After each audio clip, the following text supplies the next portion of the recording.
सहित आफ्ना बनाएर राखिदिनुको लागि म पूर्व विद्यार्थी मिलन तथा शुभकामना आदान प्रदान कार्यक्रम 2082 का तथा आज यस कार्यक्रमका विशिष्ट अतिथि सिद्धगंगा नगरपालिका वडा नम्बर 9 का वडाध्यक्ष आदरणीय व्यक्तित्व भीमबहादुर केसीज्यूलाई हार्दिक अनुरोध गर्दछु।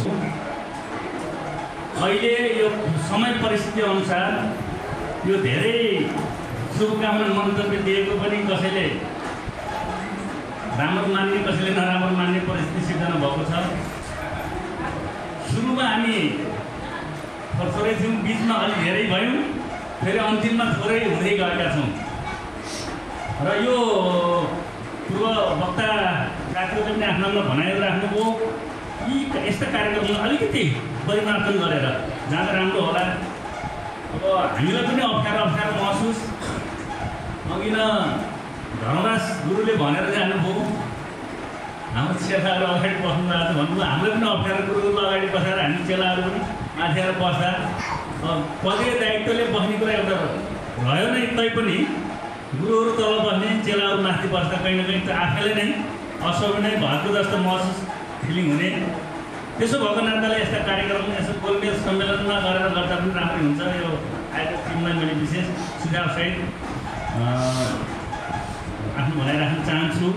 र हामी यो विद्यालय यो पूर्व विद्यार्थी मिलन अथवा मञ्च हामीले गत वर्ष गठन गरेर थोरै भए पनि यो पाइला अगाडि बढिरहेको हामीले अङ्गिन सचिवले यो मञ्चका सचिवले थोरै वाचन गरेर आफ्नो भनाइ राखिसक्नु भएको छ। अलि धेरै हुनुपर्थ्यो, अलि थोरै भयो, थोरै भए पनि भएछ। त्यसमा मैले यस समितिका सम्पूर्ण पदाधिकारीलाई धन्यवाद दिनैपर्छ। अलि सक्रिय भएर हामी अहिले ठुला योजना बनाउनु भन्दा पनि पहिला पूर्व विद्यार्थी मित्रहरूलाई गोलबन्द गर्ने कुरा, सबैलाई यो रिङभित्र ल्याउने कुरा नै ठुलो महत्त्वपूर्ण हुन्छ जस्तो मलाई महसुस भएको छ। हामीले ठुल्ठुला सपना मात्रै देखेर सायद मलाई लाग्छ यो रिङभित्र हामी पूर्व विद्यार्थी भन्ने साथीहरू आइ नपुग्दै ठुलो सपना देख्यौँ भन्ने मलाई लाग्छ। सायद मलाई लाग्छ त्यो सपना हामीले पुरा गर्न सक्दैनौँ जस्तो लाग्छ। त्यसैले सबैभन्दा पहिला हामी यो रिङभित्र यहाँबाट अभ्यास भएर निक्लेका विद्यार्थीहरूलाई यो रिङभित्र सबैलाई केन्द्रित गरौँ, सबैलाई सहभागी बनाऊ र त्यसपछि सबैको एउटा सल्लाह सुझाव, सबैको एउटा हरेकको दृष्टिकोण सुनेर बुझेर फेरि हामी अगाडि बढ्यौँ भने हामी सफलता हासिल गर्न सक्छौँ। त्यसो भएर हामी पूर्व विद्यार्थी यति त होइनौँ, धेरै छौँ। प्रचार उसमा सामाजिक सञ्जालमा प्रचार भयो, धेरैले हेर्नु भएको छ मलाई लाग्छ, तर उपस्थिति हाम्रो न्यून छ। भोलि हामी यही गतिका साथ फेरि अगाडि बढ्न खोज्यौँ। यहाँ अघि हामीले पूर्व विद्यार्थी मञ्चद्वारा बस खरिद गरेर सञ्चालन गर्दा राम्रो हुन्छ भन्ने पनि राम्रो सपना देखेका छौँ। अन्य कार्यक्रम गर्दा राम्रो हुन्छ भन्ने कुरा पनि सपना देखेका छौँ। राम्रो कुरा छ, सपना नदेखिकन सपना साकार पनि हुँदैन।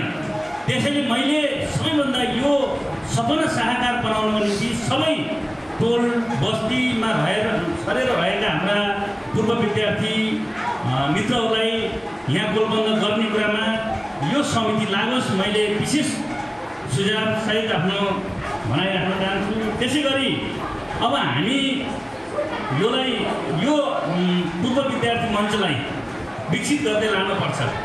यहाँ थोरै के देखा पनि पर्यो मैले महसुस गरेको, यो जेनजी ग्रुप सहित अहिलेको यो आन्दोलन पनि भयो, त्यस सँगसँगै अलिकति घटनाक्रम विकसित हुँदै गएको छ, हामी सबैले बुझेका छौँ।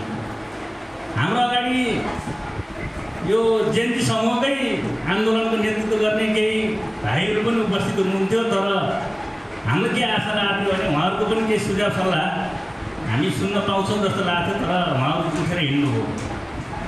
यो समाज कता जाँदैछ? हामीले कुरा ठुल्ठुला गर्छौँ, हामीले अरूलाई आरोप लाउन ठुल्ठुला विषयवस्तुमा आरोप लगाउँछौँ, तर 2 घन्टा हामी एउटा यो सबैको दायित्वभित्र रहने कार्यक्रममा बस्न सक्ने हामीसँग त्यो खालको क्षमता राख्न सक्दैनौँ।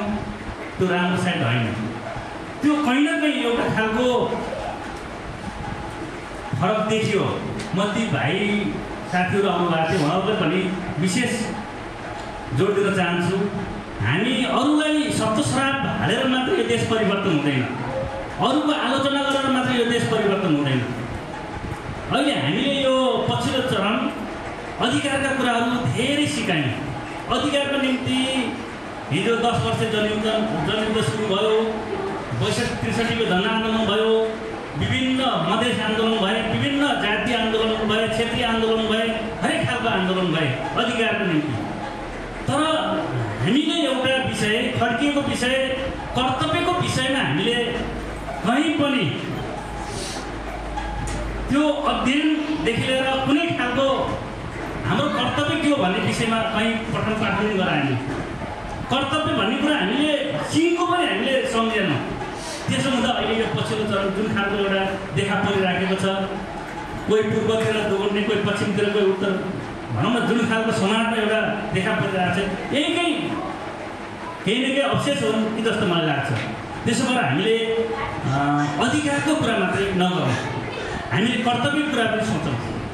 कर्तव्य कुरा 0.5 पनि हामी नसोच्ने, अनि अधिकारका कुरा 100-150-200सम्म पुगेर मात्र अधिकारको कुरा गऱ्यो भने सायद मलाई लाग्छ यो समाजमा पूर्ण हुन्छ जस्तो मलाई लाग्दैन। त्यसो भएर मैले सबै हामी अहिले यो नैतिक शिक्षा पनि छैन, अहिले राज्यले नैतिक शिक्षालाई पनि हटाएर पनि होला सायद मलाई लाग्छ यो पछिल्लो चरण अलि बढी हामी नैतिकवान बन्न सकेनौँ। हरेक ठाउँ अधिकारका कुरा मात्रै बढी गऱ्यौँ, अधिकारका नैतिकवानका कुराहरू कम गऱ्यौँ। फिल्डमा खट्ने मान्छेहरूलाई, जसले पनि सामाजिक क्षेत्रमा खट्ने मान्छेहरू विश्वभरि सामाजिक क्षेत्रमा खटेका छन्। साँझ घर जाँदा उस्तै परे आफ्नो परिवारसँग झगडा गर्नुपर्छ, भात गतिलोसँग खाना पाइने हो कि नभने त्यो खालको डर हुनसक्छ सामाजिक काम गर्ने मान्छेहरूलाई। तर त्यो सामाजिक काम गर्ने मान्छेहरूलाई सबैले सत्तो श्राप हामीले भन्दा अहिले पछिल्लो केही देखा परेको छैन। यस्ता कुरालाई तपाईँ हामी एउटा बौद्धिक लेभलको जुन हामी बसाइ छ, यो बसाइले यस्ता सोच, यस्ता विचारहरूलाई अलिकति फरक ढङ्गले अगाडि बढ्नुपर्छ जस्तो मलाई लाग्छ। र हामी समाज सुधार्ने कुरा गर्दैछौँ, हामी आफू सुध्रिन सकेनौँ भने कसरी समाज सुधार्ने कुरा गर्छौँ। अरूको थोरै आलोचना गर्न पायौँ भने हामी भनौँ धेरै खुसी हुन्छौँ। तर हामीले आफूले केही पनि गर्न नपर्ने खालको सोच बनाउँछौँ। त्यसो भएर समाज अहिले देख्नुभयो जेन्जी आन्दोलनले एउटा खालको देशमा एउटा खालको परिवर्तन आयो भन्ने भयो। नेतृत्वविहीनको जेन्जी आन्दोलन सुरु भयो। यहाँ देख्नुभयो, हामी सबैले देख्यौँ। यहाँका प्रधानमन्त्री बन्न, मन्त्री बन्नलाई पारी दूतावासबाट पत्र अथवा सहमति लिएर आउनुपर्ने खालको परिस्थिति सिर्जना भएको छ। राष्ट्र रहेन तपाईँ हामी रहने हो, राष्ट्र नै नरहने परिस्थिति सिर्जना भएको छ। हामी सुन्दैछौँ यहाँ राजनीतिक दलका कुरा गर्दा राजनीतिक दलका नाम सुन्न नचाहने व्यक्तित्व पनि यहाँ हामीले सुन्नमा आएको छ, देखा परेका छन्। गैर दलीय हिसाबले कसरी यो देश चल्न सक्छ? दलीय हिसाबले होला देश चल्ने। अनि बिना नेतृत्वको एउटा आन्दोलन सुरु हो। त्यो आन्दोलनमा करिब 70 जनाको सेरोफेरोको ती धेरै मान्छेहरूले ज्यान गुमाउनुको उहाँहरूप्रति मैले हार्दिक श्रद्धाञ्जली पनि व्यक्त गर्न चाहन्छु। जानेर वा नजानेर हामी यो त्यो खालको एउटा देश दुःखद क्षणमा अगाडि बढेको छ। त्यसो भएर हामी देशलाई परिवर्तन गर्ने, देशलाई एउटा यो ठाउँलाई, यो समाजलाई परिवर्तन गर्ने हामीले सबैले चिन्ता जसरी गरिराखेका छौँ, सबैले चिन्ता सँगसँगै हामीले त्यो जिम्मा पनि लिने कुरा पनि गर्नुपर्छ। चिन्ता मात्रै गर्ने, अरूलाई सत्तो सराप मात्रै हालेर त्यसको जिम्मा नलिने अनि अदो बाटोमा छोडिदिने कुरा हामीले कसैलाई पनि सुकुम छैन। त्यसो भएर सबैलाई मैले विशेष अनुरोध गर्न चाहन्छु, यो समाज परिवर्तन गर्नको लागि हिँडेका सबै साथीहरू अहिले अलिकति भनौँ न ऊ जसरी लागिरहेको छ, जुन खालको बाहिरी 2 दिनको नौटोकी देख्दाखेरि सामाजिक काम गर्ने मनहरू पनि मरिरहेका छन्। ती मान्छे सामाजिकपन भएका मान्छेहरू पनि मेरा पनि त भैँसी पाले, दिसभरि घाँस काटे, भैँसी दुध दिन्थ्यो होला, दिसभरि घाँस काटे, गोरुले राम्रो जोत्थ्यो होला, दिसभरि घाँस काटेर बोका पालले राम्रै खसी बोका बेचिन्थ्यो होला भन्ने उहाँहरूले त्यो सोच पनि आइराखेको छ। त्यसो भएर सबैलाई आलोचनाको नाममा आलोचना मात्रै भन्दा पनि हामी आलोचना गल्ती भनौँ न भएका छैनन् भन्ने कुरा होइन, कानुनी राज्यको तहमा बसेर गल्ती भएका चिजहरूले कानुनी हिसाबले दण्डित गर्ने र कानुनी राज्य भएको ठाउँमा कानुनी अनुसार चल्ने कुरा हामी त्यही कुराले अगाडि बढ्दा हामी सफलताको शिखरमा पुग्न सक्छौँ। अहिले जुन देखिराखेको छ चुनाव घोषणा भएका छन्, हरेक भएका छन्। अब चुनाव घोषणा भएको छ, मैले अलिकति प्रश्नभन्दा बाहिर अहिले सँगसँगै विषय भएको नाताले थोरै जान बाध्य भए। चुनाव घोषणा भएका छन्, अहिले करिब 5 लाख, करिब बढीको 5 लाख मान्छेहरू सडकमा आयो होला। नेपालमा 5 लाख मात्रै त जनता त होइन, 3 करोडको हाराहारीमा भएको जनतामा 5 लाखै सडकमा आयो होलान्, अरू बाँकी त देशै बाहिर भित्रै छन् नि। अनि 6 महिनापछि चुनाव गर्ने, फेरि 1 वर्षपछि चुनाव भइसकेपछि त म्यान्डेट लिएर आएको जनप्रतिनिधिहरूलाई 1-1.5 वर्षपछि फेरि अर्को तबका फेरि आन्दोलन गर्ने, फेरि अर्को खालको चुनाव सिर्जनाको चुनाव फेरि गर्ने, यो खालले देश चल्छ र कानुन चाहिने होला नि त। दुनियाँको सम्पत्ति, राज्यका यत्रका सम्पत्ति जलेर नष्ट भएका छन्, व्यक्तिका सम्पत्तिहरू जलेर नष्ट भएका छन्। हाम्रै प्रहरी दाजुभाइका पोसाक लगाएर करिब 1100 बराबरको हतियारहरू अहिले पनि सम्पर्कमा आएनन् भन्ने कुरा हामी तपाईँहरूले तथ्याङ्कमा सुनेका छौँ। यो खालको अराजक समाज अगाडि बढिराखेको छ। त्यसो भएर यी सबै चिजलाई कन्ट्रोल गर्ने कुरा नै हामीले हिजो तपाईँ हामी सबैको खुन पसिनाले बनेको संविधान अथवा कानुनले नै नियन्त्रण गर्ने होला। त्यसो भएर कानुनी राज्यमा कानुनभित्र रहेर हामी सबैले सामाजिक काम गर्ने, अनि विद्यालयदेखि लिएर हामी पूर्व विद्यार्थी मञ्चहरूले पनि त्यही कानुनी दायरामा रहेर तपाईँ हामी अगाडि बढ्यौँ भने सायद मलाई लाग्छ हामीले सफलता हासिल गर्न सक्छौँ। सदैव कानुनी राज्यमा हामी कानुन मान्दैनौँ भन्ने कुरा गऱ्यौँ भने सायद मलाई लाग्छ त्यो केही दिनको रामछाया हुनसक्छ। तपाईँ हामीले सुन्यौँ हिजो गृहमन्त्रीज्यूले हिजो अस्ति एउटा खालको आदेश दिँदा पुलिस प्रशासनले पनि नटेरेको अवस्था देखा पर्छ। हेर्नुहोस्, किनभने कानुनी राज्य नमानेपछि अरूले पनि आदेश मान्नै पर्छ भन्ने जस्तो लाग्दैन भन्ने कुरा जुन जवाब आइसक्यो। त्यसबाट अहिले जुन खालको परिस्थिति सिर्जना भएको छ, यो दुःखद क्षणमा हामी छौँ। यो दुःखद क्षणमा पनि यो समाज तपाईँ हामी यो समाजलाई बनाउने तपाईँ हामी सबैको दायित्वभित्र पर्छ। यो समाजको अगुवा हामी यहाँ उपस्थित भएका छौँ। तपाईँ हामीले गरेका गल्ती कमजोरीलाई महसुस गर्ने, स्वीकार्ने, कानुनी कुराभन्दा बढी गल्ती गर्नेलाई दण्डित गर्ने र अरू समाजमा मिलेर यो विद्यालय क्षेत्र, अन्य सामाजिक क्षेत्र, अन्य पूर्वाधार निर्माणदेखि लिएर हरेक कुरामा हामी यो पूर्व विद्यार्थी मञ्च एकताबद्ध भएर हामी हिजो पढ्दै गर्दा अहिले हाम्रो आदरणीय गुरु गोवर्धन सरले अगाडि माया गरिसक्नु भएको छ। मैले उहाँलाई विशेष सम्झिन चाहन्छु, धर्मराज गुरु सरलाई मैले विशेष सम्झिन चाहन्छु। हिजो हामी रम्सीबाट यहाँ पढ्न आउँदा बिहान 7 देखि 7:30 बजी उठेर हिँड्न पर्थ्यो। यहाँ आउँदा उस्तै परि भोक लाग्न सुरु गर्थ्यो। त्यो परिस्थितिबाट दुःख सुख पढाइको यात्रा हामीले अगाडि बढायौँ। अहिले बसको कुराहरू हामीले यहाँ सचिवजीले कुरा गर्नुभयो, पूर्व विद्यार्थीको आयोजनामा बस सञ्चालन गर्दा राम्रो हुन्छ भन्ने कुरा गर्नुभयो। त्यो हिजो हाम्रो पीडा छ। हेर्नुहोस्, हामी बिहान 8 बजी हिँड्यौँ भने 10 बजी 2 घन्टा उस्तै परि त केटाकेटी बेला भात खाएको उठ्दै सकिन्थ्यो। यहाँ आएर के पढ्ने, पेटभरि मुसा दौड्ने, त्यो पढाएको पनि नबुझिने त्यो खालको स्थिति पैदा भएको थियो। त्यसो भएर त बसको कुरा जुन निकाल्नु भएको छ त ठिक छ, तर त्यसलाई पुरा गर्न निम्ति त्योभन्दा पहिलो जुन हाम्रो च्याप्टर छ त्यो च्याप्टरमा जाउँ, सबैले गोलबन्द गरौँ। हामी सायद मलाई लाग्छ हजारौँ विद्यार्थी यो विद्यालयबाट पूर्व विद्यार्थीको रूपमा हामी अवकाश भइसकेका छौँ। त्यसबाट हजारौँ विद्यार्थीबाट थोपा मात्र जम्मा गऱ्यो भने ठुलो हामीले धनराशि हामीले बुटाउनु पर्दैन। थोरै थोपाको रूपमा मात्रै त्यसलाई बुटाउन सक्यो भने मलाई लाग्छ ठुलो हामीले एउटा खालको देखिने खालको पूर्व विद्यार्थीले यो गरे है भन्ने खालको हामीले केही गर्न सक्छौँ। त्यसो भएर ती सबै साथीहरूलाई गोलबन्द गर्ने कुरामा सबै लाग्नुहोस्। मैले विशेष अनुरोध गर्न चाहन्छु। त्योमा मैले मेरो ठाउँबाट व्यक्तिगत रूपमा मैले के गर्नुपर्छ,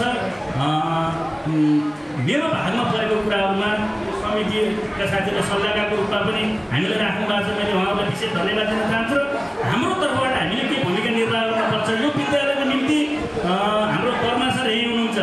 सायद उहाँको पालादेखि हो, हिजो हामी +2 सञ्चालन गर्ने बेलादेखि नै करिब धेरै वर्ष यो कार्य समितिले बसेर यो विद्यालयलाई यो हदसम्म पुर्याउन निम्ति धेरै योगदान गरेका छौँ। हामीले आफैले गरेका छौँ भन्ने कुरा त धेरै राम्रो होइन, तैपनि धेरै ठुलो महत्त्वपूर्ण कामहरू हामीले गरेका छौँ।